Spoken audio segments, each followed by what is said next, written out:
Thank you, Lydia Soterios Christos, for inviting me to this conference. The presentation will be called Welcome to Our Bare Art World, Institutional Critique Coming Home to Roost, and the Possibility of New Alternatives. Among the bundle of questions for this session that have been put to me and to Julieta by the festival organizers is the question, in which way does art adapt to the challenges of the fourth industrial revolution? By that I assume you mean technology, of the internet and digital technology, cellular technology. And do these resilient alternative economies emerge? Do they emerge, and what do they do within the cultural sphere? And one could come at this question from any number of angles. My approach today is to briefly outline the current state of things in relationship to cultural activism, primarily, though not completely, in the United States. As I see things, the institution of high culture itself now faces a double confrontation. From first, overlapping critical forces that are both within and without its traditional ideological and economic borderland. Thank you for inviting me to this conference. I really appreciate being here. Among the bundle of questions for this session that have been put to me and to Julieta by the festival organizers is the question, in which way does art adapt to the challenges of the fourth industrial revolution? By that I assume you mean technology, of the internet and digital technology, cellular technology.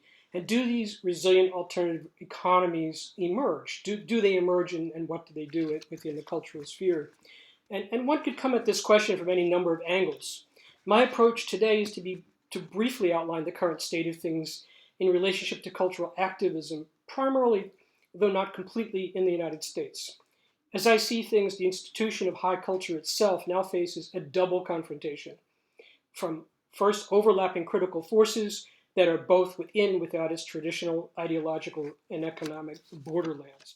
Ever since its inception in the 19th century, the Modern Art Museum has been one of the most privileged sites for the production, modification, maintenance of cultural identities. This includes those of the nation state, of course. In the US, this function was especially heightened during the Cold War era. But it also plays the museum a powerful role in asserting the privileges of a certain North European type of person, a white male identity, with all of the trickle-down effects that this has on the people belonging to classes of blue-collar workers, for instance, or people of color, people who might not even step foot inside of a museum or a gallery or a high art institution, as honestly my family never did, living in the outskirts of Philadelphia in the 1970s, 80s. Very, very seldomly did we go to anything having to do with high culture until I moved to New York.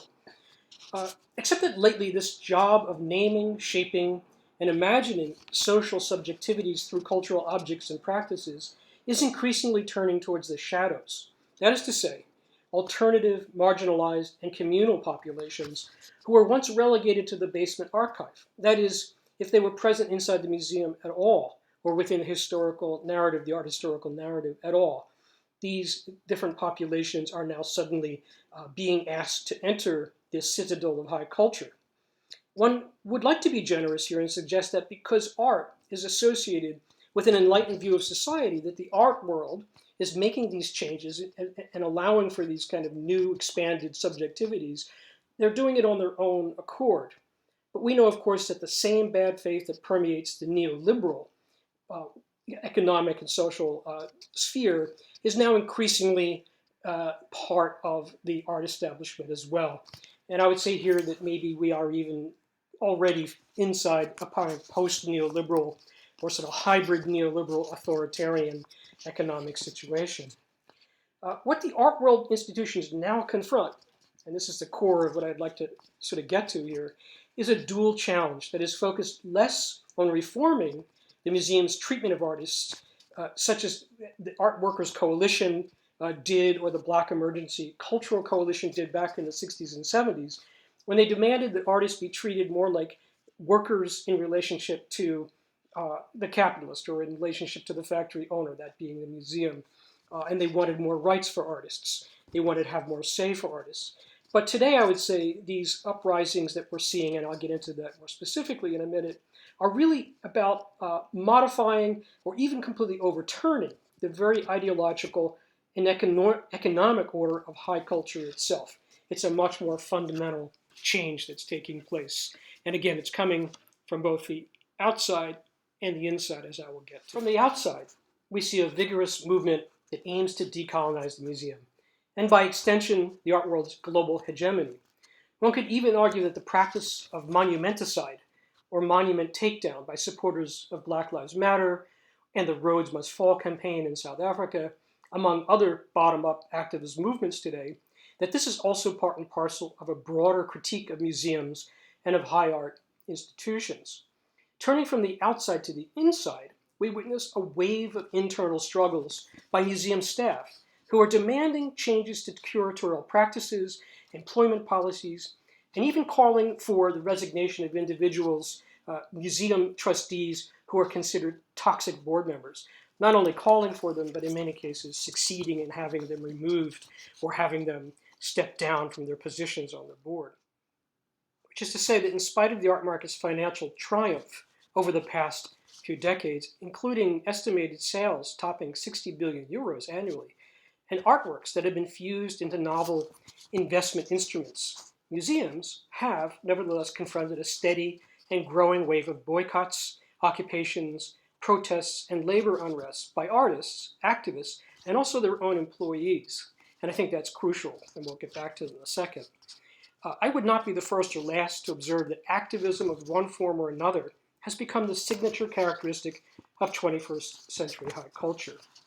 Yes, certainly, the COVID emergency has heightened all of these factors and forces. And yet it's essential, I think, to note that the dual confrontation I'm speaking about was already fully present in the years leading up to the pandemic and the lockdown. It rode upon the shockwaves of the ruinous global financial meltdown over a decade ago, 2008, 2009.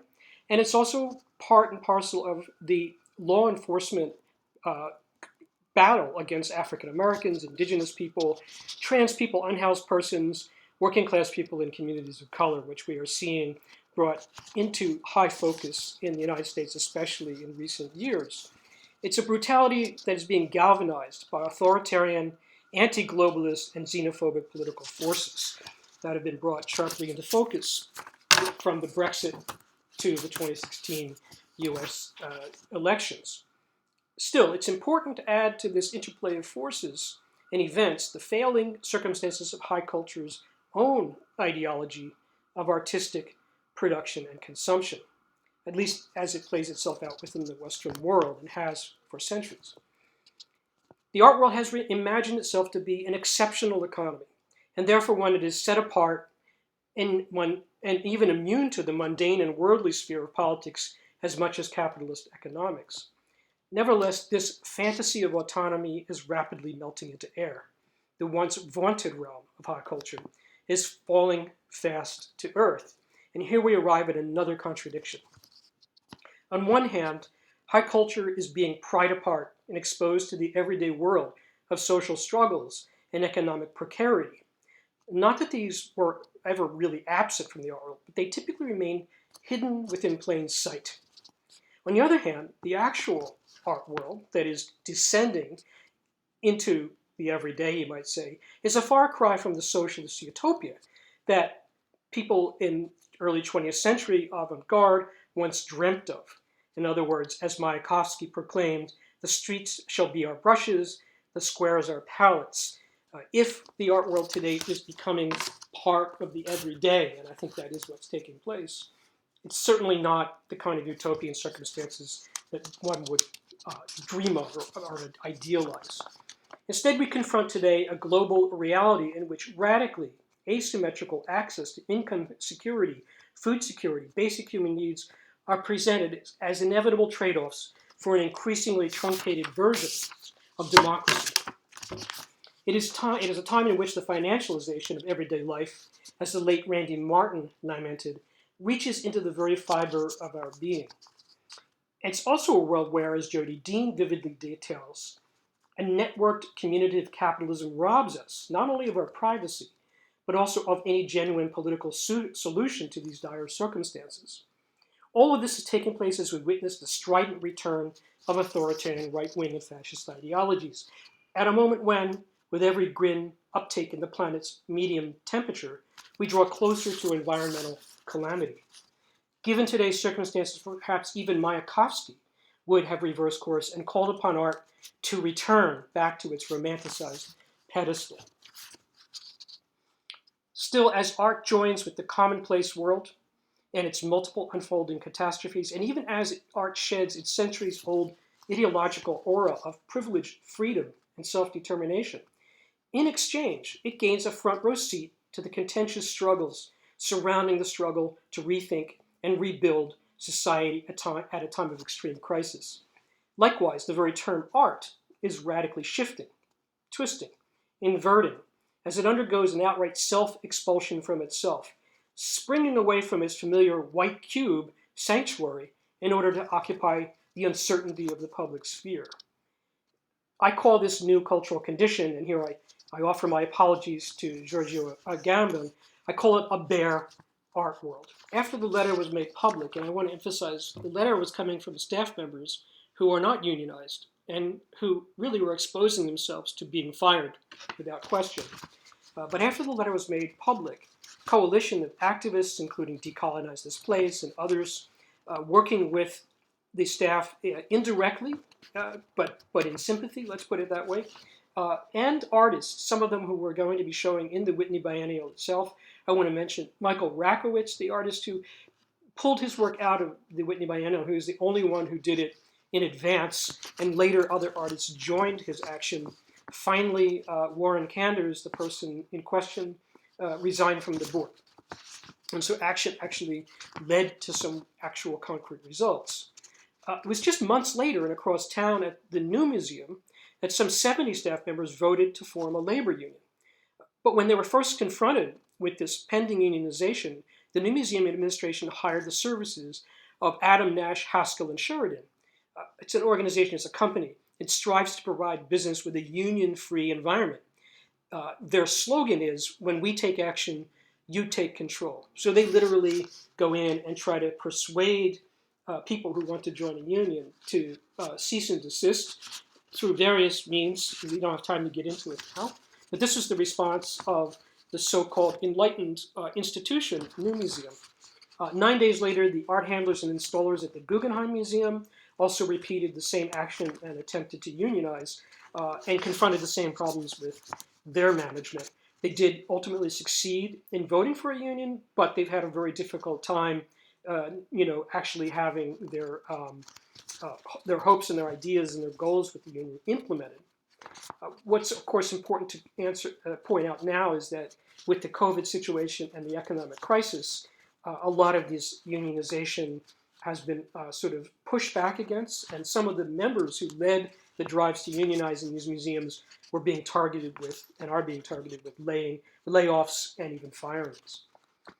So what appears to be taking place on the inside is a new wave of what we could call institutional critique, which involves not the artistic unconcealment of the formal art world's fiscal power structures, as it did initially with artists like Hans Haacke, or later with Andrea Fraser or Fred Wilson. But by contrast, this new wave of institutional critique really comes from the cultural workers themselves, not people who are being exhibited by the museum, but those who are being employed by the museum. And here's the key, in my opinion. You have to bear in mind that many of the staff at the New Museum, at the Whitney Museum, at the Guggenheim Museum, and other museums are of a generation who graduated with degrees in fine art. Many of them have MFAs, Masters of Fine Art. Some are art historians. Some studied art criticism. And that study, inevitably, in the 1980s, included institutional critique and its legacy. So today, I would say this critical endowment is coming home to roost from deep within inside the museum world and the bare art world itself. It's an internal confrontation, and it is simultaneously one that keeps pace with the external forces actively demanding radical cultural transformation and decolonization from the nakedly transparent contemporary art world. Just a few concluding thoughts. As Blake Stimson and I asserted in our 2006 treatise, Collectivism After Modernism, the dream of collectivism today really involves not so much doing battle in the realm of representation, but instead engaging with social life as production, engaging with social life itself as a medium of expression. And this new collectivism carries with it the spectral power of collectivism's past, just as it realizes fully within the hegemonic power of global capitalism what is possible and what is not possible.